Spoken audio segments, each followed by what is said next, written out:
Hello everyone, myself Sandeep Singh. I have done my BDS final year from the KTCRC Muradabad. Currently I am pursuing MBBS at UPM SFI. So guys, काफ़ी comments आ रहे थे इस चीज़ पे कि medical college में जाने के बाद क्या किसी भी तरह का कुछ डिस्क्रिमिनेशन होता है। तो डिस्क्रिमिनेशन आपके दिमाग में किन किन चीज़ों पे आ सकता है, आपने किस टॉपिक पे सोचा होगा कि डिस्क्रिमिनेशन होता होगा कॉलेज में। तो शायद आप सोचते होंगे एज पे कि कुछ कम एज वाले स्टूडेंट्स होते होंगे, कुछ ज़्यादा एज वाले स्टूडेंट्स होते होंगे, तो वहाँ पे कुछ डिस्क्रिमिनेशन होता होगा। दूसरा आप सोच सकते हैं कि रिलीजन पे डिस्क्रिमिनेशन, कैटेगरी पे कि या फिर मार्क्स पे, कौन कितने मार्क्स पे आया उस चीज़ पे डिस्क्रिमिनेशन। या फिर हो सकता है कि आप लोकेशन के बारे में सोचते हो कि यार हम यूपी में जाएंगे, अदर स्टेट से बिलोंग करते हैं, तो उस चीज़ पे हमें डिस्क्रिमिनेट किया जा सकता है। या फिर नंबर ऑफ़ अटैम्प्ट्स में, अगर आपके ज़्यादा नंबर ऑफ़ अटैम्प्ट्स हो गए हैं तो उस चीज़ पे आपका डिस्क्रिमिनेशन हो सकता है क्या। सो गाइज, जो डिस्क्रिमिनेशन की चीज़ें हैं, तो यार फर्स्ट ऑफ ऑल कि मेडिकल कॉलेज में आने के बाद किसी भी तरह का कोई डिस्क्रिमिनेशन नहीं होता है। किसी को कोई मतलब नहीं होता है कि आप किस एज में आए हैं, आप कितने नंबर ऑफ़ अटैम्प्ट्स दिए हैं, आप किस रिलीजन से हैं, किस स्टेट से हैं। सभी लोग एक ही साथ रहते हैं, एक ही हॉस्टल में खाना खाते हैं और एक ही क्लासरूम में जाके पढ़ाई करते हैं, साथ में घूमते हैं। और लाइक हम लोगों का है तो हम सीनियर्स के साथ अपने हॉस्टल में रहते हैं और यहाँ पे भी किसी तरह का कोई डिस्क्रिमिनेशन नहीं है। सभी एक साथ पार्टी करते हैं, एक साथ घूमने जाते हैं। तो बिल्कुल इन सब चीज़ों का कोई मतलब ही नहीं होता अगर एक बार आप कॉलेज में आ गए। डिस्क्रिमिनेशन की उसमें सबसे पहले आता है एज फैक्टर।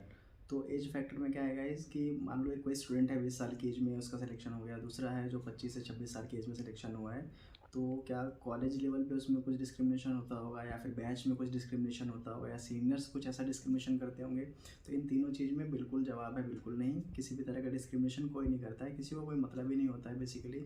एक बार आप कॉलेज में एंट्री हो गई आपकी, उसके बाद किसी को कोई फ़र्क नहीं पड़ता कि आप किस एज ग्रुप में आए हैं, क्योंकि सब एक ही साथ रहते हैं, एक ही जगह खाते हैं, एक ही जगह स्टडी होती है, सबकी लाइब्रेरी साथ में है, घूमना फिरना साथ में है। तो एज से रिलेटेड तो बिल्कुल ही कोई डिस्क्रिमिनेशन नहीं है।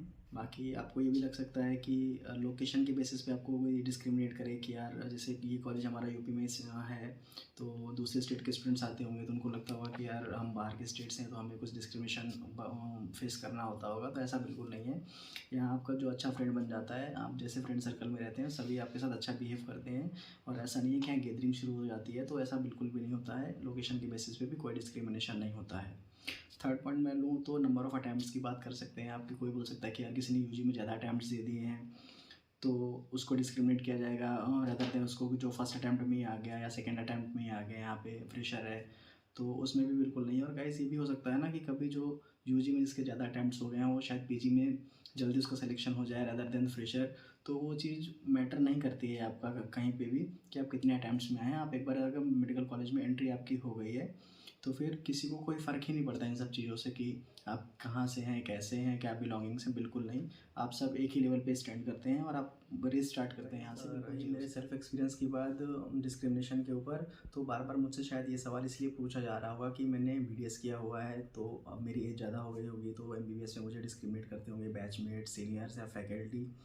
तो गाइज़ फर्स्ट ऑफ ऑल मैं बता दूं कि I have just completed 24 last year, और मैक्सिमम एज ग्रुप में स्टूडेंट्स आपको मिल जाएंगे जो 20 साल से लेकर 26 साल तक की एज ग्रुप में आपको मेडिकल कॉलेजेस में मिलेंगे।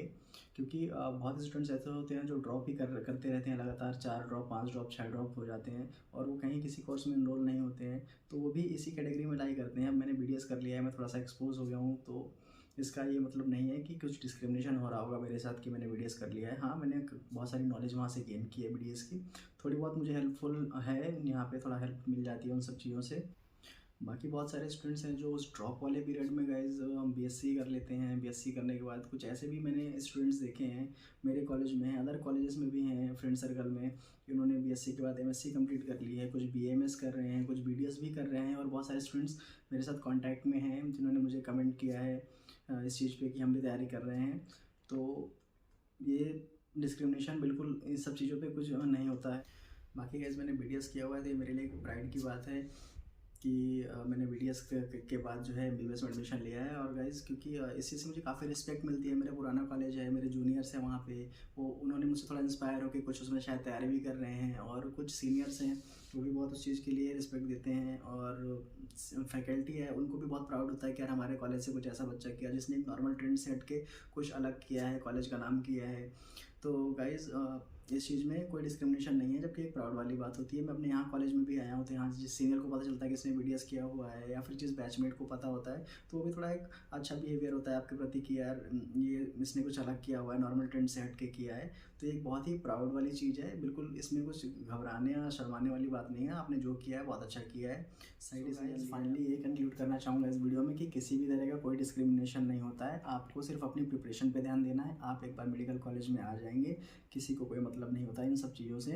बाकी आपको जिन टॉपिक्स पे और वीडियो चाहिए हो, रिलेटेड प्रिपरेशन, एग्ज़ाम की स्ट्रेटजी क्या होनी चाहिए, क्वेश्चन पेपर को अटैम्प्ट करने की स्ट्रेटजी क्या होनी चाहिए, या फिर मुझसे भी रिलेटेड जो भी आपको कुछ और सीखना हो मेरी लाइफ से, जो भी मोटिवेशन चाहिए हो, उस चीज़ के लिए आप कमेंट कर सकते हैं। मैं उस चीज़ पे डेफिनेटली वीडियो बनाऊंगा। Thanks for the watching. Do subscribe channel.